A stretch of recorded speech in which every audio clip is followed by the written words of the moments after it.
Hello दोस्तों, आज का टॉपिक है पीरियोडिक टेबल विद सम की पॉइंट्स। दोस्तों, हम सफ़र तय कर रहे हैं इस समय पर 11th से शुरू किया है। कुछ बच्चे कहते हैं सर आप इम्पोर्टेंट टॉपिक्स को करा दो, कुछ बच्चे कहते हैं सर आप रैंडम करा दीजिए। लेकिन मैंने सोचा अभी समय है, अभी समय है। जब वक्त हमारे पास हुआ करता है ना, तो हमें चीज़ों को बहुत आराम से समझना चाहिए। जब वक्त कम रह जाए तो इम्पोर्टेंट बातों को समझना चाहिए, और जब वक्त ना रहे तो एक ही चीज़ ध्यान रखना, अपने पे फिर भी भरोसा करना चाहिए। हमारे पास अभी वक्त है, हम बहुत सी चीज़ों को सीख सकते हैं। जब वक्त नहीं रहेगा तो इस पे भरोसा करना। कौन? जो सुन रहा है, मतलब तुम खुद पे, ऊपर वाले पे। वो तुम्हारे अंदर से वो शक्ति, वो चीज़ें पैदा कर देगा, क्योंकि तुमने सब पढ़ रखा है। यू नो एवरीथिंग यार, एवरीथिंग। तुम किंग हो। You all are fighter. कुछ भी कर सकते हो। You can. मैं जो तुम्हें पढ़ाने जा रहा हूँ, क्या तुम्हें नहीं आता? तुम्हें सब आता है। लेकिन इसको सुन के, इसको समझ के, इसको रिवाइज करके आपको एक विश्वास आता है। तो देर नहीं करते हैं, तो शुरू करते हैं।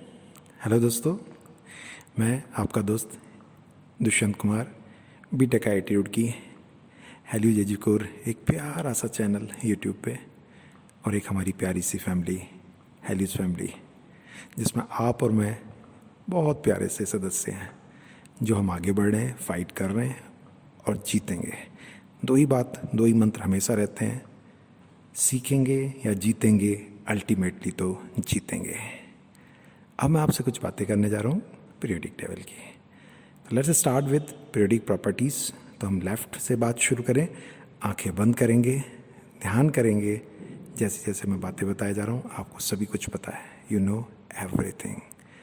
तुम्हें सब पता है, तुम सब जानते हो। सबसे पहले साइज की बात आती है। ऊपर से नीचे की ओर साइज एटम का बढ़ा करता है, लेफ़्ट टू राइट घटा करता है, ठीक है। लेकिन अचानक जा कर के जंप हो जाती है, किस में?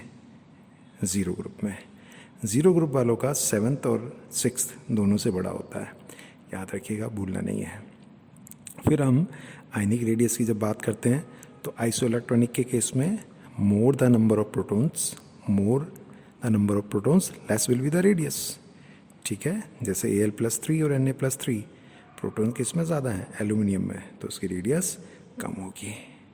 Point number 3, that is fabulous and fantastic point यार, भयंकर वाला पॉइंट है। जानते हो क्या है वो पॉइंट? है आपका वंडरवॉल रेडियस, एटॉमिक रेडियस, और हमारे पास में कोवेलेंट रेडियस में क्या रिलेशन है। तो वंडरवॉल रेडियस आपकी क्या होती है? सबसे बड़ी होती है, फिर आपकी एटॉमिक, और सबसे छोटी हुआ करती है कोवेलेंट रेडियस। अब इसके नेक्स्ट की ओर चला करते हैं। अब इससे नेक्स्ट की ओर हम जब बात करते हैं, तो अगली प्रॉपर्टी आती है इलेक्ट्रोनेगेटिविटी की। इलेक्ट्रोनेगेटिविटी, आँख नहीं खोलेंगे। पहला क्वेश्चन हमारे पास में क्या आता है? तो पॉइंट नंबर 3 पर हम आ जाते हैं। मोस्ट इलेक्ट्रोनेगेटिव इज फ्लोरीन, फिर O, फिर N, FON ClBrI, इस तरह से याद रखेंगे। सबसे ज़्यादा इलेक्ट्रोनेगेटिव फ्लोरीन, फिर ऑक्सीजन, फिर नाइट्रोजन, फिर क्लोरीन, इस तरह से हमारे पास में होता है। अगर हम वैल्यू के हिसाब से बात करें तो क्लोरीन की ज़्यादा होती है, और एप्लीकेशन की बात करें तो हम नाइट्रोजन को प्रेफरेंस दे देते हैं साइज़ की वजह से। चलिए उसके बाद नेक्स्ट पे आ जाते हैं। अगर इलेक्ट्रोनेगेटिविटी का पॉइंट नंबर 4, A और B हैं। अगर इलेक्ट्रोनेगेटिविटी का डिफरेंस, आंख मत खोलिए, आपने लिख रखा, देखिए Xi A - Xib विल करके लिख रहे हैं आप, Xa - Xb टाइप।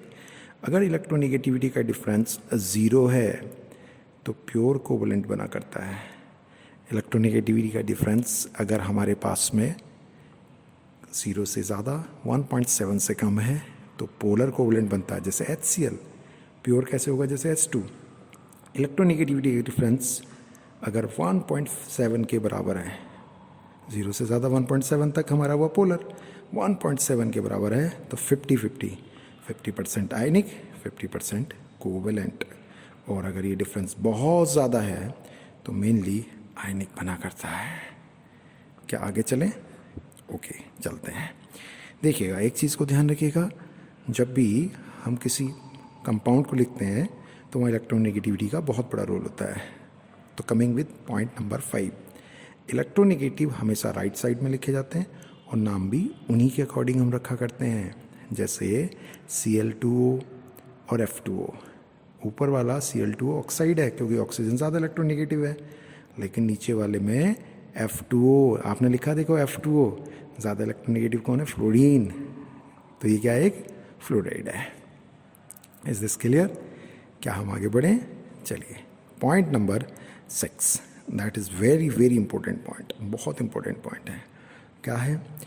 हमारे पास में आती है बात इलेक्ट्रॉन एफिनिटी की और आयनाइजेशन एनर्जी की। ठीक है, इन दो को मैं छोड़ देता हूँ, इनको मैं नेक्स्ट ऑडियो में बताऊँगा।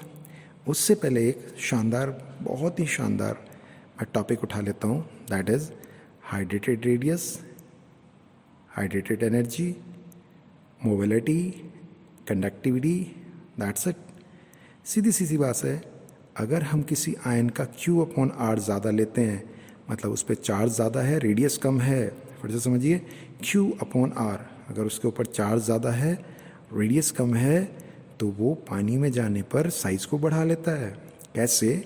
Li का साइज़ बाहर छोटा है, Li+ का साइज़ बाहर छोटा है, लेकिन पानी में जब जाता है तो क्या है? Q/R R कम होने की वजह से Q/R बढ़ जाता है। तो Q/R अगर उसका ज़्यादा होगा तो उसकी हाइड्रेटेड रेडियस, मतलब जिसमें चारों तरफ पानी इकट्ठे हो जाएगा वॉल्यूम के, वो बढ़ जाती है। तो लिथियम Li+ पानी में जाके बड़ा हो जाता है। अगर किसी का साइज़ बड़ा हो जाएगा इस तरह से, तो उसका मूवमेंट क्या होगा? कम होगा। और जब मूवमेंट कम होगा तो सीधी सीधी सी बात है, उसकी कंडक्टिविटी भी कम होगी। याद रखेंगे, भूलेंगे तो नहीं। चलिए, साइज़ बढ़ गया। अब जितने ज़्यादा वाटर मॉलिक्यूल उसकी तरफ अट्रैक्ट होंगे, उतना ज़्यादा हीट को रिलीज़ करेगा। उस हीट को हम बोलते हैं हाइड्रेशन एनर्जी। तो भूलिएगा मत, हाइड्रेशन एनर्जी किसे कहते हैं। ठीक है दोस्तों, ये चीज़ हो गई। अब एक सबसे महत्वपूर्ण